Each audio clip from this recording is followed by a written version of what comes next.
കൊല്ലം ആയൂരിൽ മന്ത്രവാദത്തിന് തയ്യാറാവാതിരുന്ന ഭാര്യയുടെ മുഖത്ത് തിളച്ച മീൻകറി ഒഴിച്ച സംഭവത്തിൽ പ്രതിയെ പിടികൂടാനാവാതെ പോലീസ്. പ്രതി സജീറിനെതിരെ ചുമത്തിയത് നിസ്സാര വകുപ്പുകളെന്ന് പരിക്കേറ്റ റജീലയുടെ ബന്ധുക്കൾ പറയുന്നു. 9 വയസ്സുള്ള കുട്ടിയെയും സജീർ ഉപദ്രവിച്ചുവെന്നാണ് ആരോപണം. സ്ഥിരമായിട്ട് അങ്ങനെ ഇവിടെ വരലില്ല. ഇവരെന്തെങ്കിലും ബുദ്ധിമുട്ട് വരുമ്പോൾ മുമ്പ് 6 മാസക്കാലം മുമ്പ് ഇവർ രണ്ടുപേരും കൂടി ഇവിടെ വന്നായിരുന്നു. അന്ന് ഞാൻ ഇവരെ ബുദ്ധിമുട്ടുകളൊക്കെ പറഞ്ഞപ്പോൾ ഞാൻ എന്തോ ഓതാൻ പറഞ്ഞു കൊടുത്ത്, പ്രാർത്ഥിക്കാനേ ഞാൻ പറയുള്ളൂ, അങ്ങനെ പറഞ്ഞു കൊടുത്ത് വിട്ടതാണ്. പിന്നെ ഈ 1 മാസം മുമ്പാണെന്ന് എനിക്ക് ഓർമ്മയില്ല, 1 മാസം മുമ്പ് ഇവിടെ വന്ന് എൻ്റെ അടുത്ത് പറഞ്ഞു, ഉസ്താദേ ഒരുപാട് ബുദ്ധിമുട്ടുകളും അനർത്ഥങ്ങളൊക്കെ ഉണ്ട്, എനിക്ക് എന്തെങ്കിലും ഒന്ന് ചെയ്ത് തന്നേ പറ്റൂ. പിടികൂടാത്തത് ഞങ്ങൾക്ക് നല്ല വിഷമമുണ്ട്. എന്ന് പറഞ്ഞാൽ എൻ്റെ കൊച്ചിനെ ഒരുപാട് ക്രൂരത ഇതിനുമ്പ് ചെയ്തിട്ടുണ്ട്, അടിച്ചിട്ടുണ്ട്, കസര വെച്ച് അടിച്ചിട്ടുണ്ട്, ഒരുപാട് പ്രശ്നങ്ങൾ ചെയ്ത ആളാണ്. പിന്നെ ഒത്തൂർ 4 കേസ് ചടയമൽ പോലീസ് സ്റ്റേഷനിലുണ്ട്. വനിതാ സെല്ലി കൊട്ടാരക്കര കൊടുത്തിട്ടുണ്ടായിരുന്നു. പിന്നെ ഒത്തൂറുമായിട്ട് പോയിട്ടുണ്ട്. എന്നിട്ട് ഇപ്പോൾ ഇങ്ങനെ ചെയ്യുമെന്ന് ഞങ്ങൾ ഒരിക്കൽ പോലും വിചാരിച്ചില്ല. 3 വർഷം കൊണ്ട് അവൾ താമസിച്ചുകൊണ്ടിരിക്കുമ്പോൾ ഇങ്ങനെയുള്ള ക്രൂരതകളാണ് ചെയ്യുന്നത്. കുഞ്ഞിൻ്റെ തലയ്ക്ക് കുഴിഞ്ഞണം, അത് ഇത് ചെയ്യണമെന്നൊക്കെ പറഞ്ഞപ്പോൾ എന്നാൽ ഈ തിളച്ച മീൻകറി എടുത്ത് കുഞ്ഞിൻ്റെ മുഖത്തൊഴിച്ച് അതിനെ വികൃതമാക്കി. സുജിത് സുരേന്ദ്രൻ വിവരങ്ങളോ ചുരുത്ത് എന്തോ സാത്താൻ കൂടിയെന്ന് പറഞ്ഞിട്ടാണ് ഭാര്യയെ സജീർ എന്ന് പറയുന്ന ആൾ മന്ത്രവാദത്തിൽ കൊണ്ടുപോയത്. ഇനി സാത്താൻ ഉണ്ടെങ്കിൽ അത് കൂടുക എന്നുണ്ടെങ്കിൽ യഥാർത്ഥത്തിൽ കൂടിയത് സജീറിൻ്റെ ദേഹത്താ. എവിടെ അയാള് സുജിത്ത്?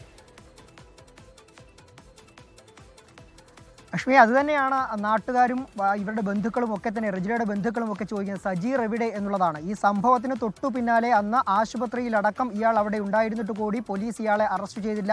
മാത്രമല്ല നിസ്സാര വകുപ്പിട്ടാണ് FIR ഇട്ടിട്ടുള്ളത്. അതായത് BNS 118 സെക്ഷൻ 1 ആണ് ഇയാൾക്കെതിരെ ചുമത്തിയിട്ടുള്ളത്. അതായത് അപകടകരമായ വസ്തുക്കൾ ഉപയോഗിച്ചുള്ള പരിക്കേൽപ്പിക്കൽ, അതുമാത്രമാണ്.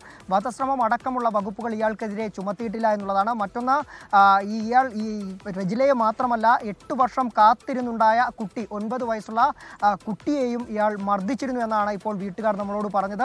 അതായത് ഈ കുട്ടിയെ നിരന്തരം ഉപദ്രവിക്കുമായിരുന്നു. ആ ഉപദ്രവിക്കുന്ന സമയത്ത് തടസ്സം പിടിക്കാൻ ചെല്ലുമ്പോൾ റജിലയ്ക്ക് മാരകമായി പരിക്കേറ്റിട്ടുമുണ്ട്. ഇതുമായി ബന്ധപ്പെട്ട് 4 കേസിലേറെയാണ് ചടയമംഗലം പോലീസിലുള്ളത്. ഒപ്പം തന്നെ ഏറ്റവും ഒടുവിൽ കൊട്ടാരക്കരയിലെ വനിതാ സെല്ലിൽ വെച്ച് ഈ കേസ് കോംപ്രമൈസ് ചെയ്താണ് ഇവരെ ഒരുമിച്ച് ജീവിക്കാൻ വിട്ടത്. ക്രൂരമായ മർദ്ദനത്തിനായിരുന്നു റജില ഇടയായിരുന്നത് എന്നാണ് വീട്ടുകാർ പറയുന്നത്. ഒടുവിൽ ഈ ജീവിതം മുന്നോട്ട് പോകട്ടെ, ഉമ്മയെ വിഷമിപ്പിക്കാതിരിക്കാൻ വേണ്ടി ഒരുമിച്ച് ജീവിക്കാൻ റജില തീരുമാനിക്കായിരുന്നു. അങ്ങനെയാണ് സജീറിനൊപ്പം പോയത്. അതിനുശേഷമാണ് ഇയാൾ ഏറത്തുള്ള സുലൈമാൻ എന്ന് പറയുന്ന ഒരു ഉസ്താദിനെ കണ്ട് ഈ ഒരുമിച്ച് ജീവിക്കുന്നതിന് വേണ്ടി ചില മന്ത്രങ്ങളൊക്കെ ചൊല്ലിത്തരണമെന്ന് പറഞ്ഞത്. അങ്ങനെ ഉസ്താദിൻ്റെ വീട്ടിലേക്ക് വന്നു. ഞാനിപ്പോൾ നിൽക്കുന്നത് ആ ഉസ്താദിൻ്റെ വീട്ടിലാണ്. ഉസ്താദിൻ്റെ പ്രതികരണവും നമ്മൾ തേടി. ഉസ്താദ് പറഞ്ഞ ബൈറ്റാണ് നമ്മൾ ആദ്യം കൊടുത്തത്. ഉസ്താദ് സുലൈമാൻ പറയുന്നത് താൻ അങ്ങനെ ഒരു മന്ത്രം ജപിച്ച് നൽകിയിരുന്നു, ഒരു യന്ത്രം കൊടുത്തിരുന്നു എന്നുള്ളതാണ്. അതിനുശേഷം അവിടെ വെച്ച് ഇത് എന്തുകൊണ്ട് ധരിക്കുന്നില്ല എന്നുള്ള കാര്യങ്ങളൊക്കെ ചോദിച്ചുകൊണ്ട് അവിടെ വെച്ച് താൻ എന്താണ് ചെയ്ത് നൽകിയതെന്നുള്ള കാര്യം ഉസ്താദിനോട് ഈ റജില ഫോണിൽ വിളിച്ച് ചോദിക്കുകയും ചെയ്തിരുന്നു. ഈ സംഭവ ദിവസം ഉണ്ടായ സംഭവങ്ങളെക്കുറിച്ചൊന്നും തനിക്കറിയില്ല. താൻ മാധ്യമങ്ങളിലൂടെയും മറ്റും കണ്ട വാർത്ത മാത്രമാണ്.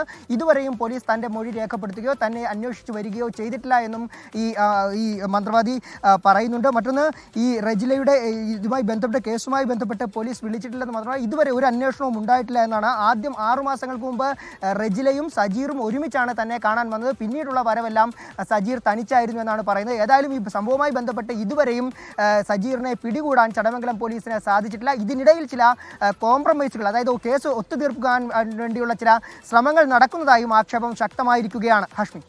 ഓക്കെ, സുരേന്ദ്രനാണ് എത്രയും പെട്ടെന്ന് തിളച്ച മീൻകറി എടുത്ത് മുഖത്തൊഴിച്ചൊരു യുവതിയുടെ മുഖം വികൃതമാക്കിയ ഒരു ദുഷ്ടൻ, ഒരു ക്രൂരനാണ്. കാണാമറയെ തുടർന്ന് എത്രയും പെട്ടെന്ന് പിടിക്കാൻ പോലീസിന് കഴിയട്ടെ. ലോകത്തെവിടെയായാലും ഏത് സമയത്തും 24 വാർത്തകളും ഓഗ്മെന്റഡ് റിയാലിറ്റി പാക്കേജുകളും എക്സ്പ്ലെയിനറുകളും വിശദമായി കാണാൻ ഞങ്ങളുടെ YouTube ചാനൽ നിങ്ങൾക്ക് സബ്സ്ക്രൈബ് ചെയ്യാം.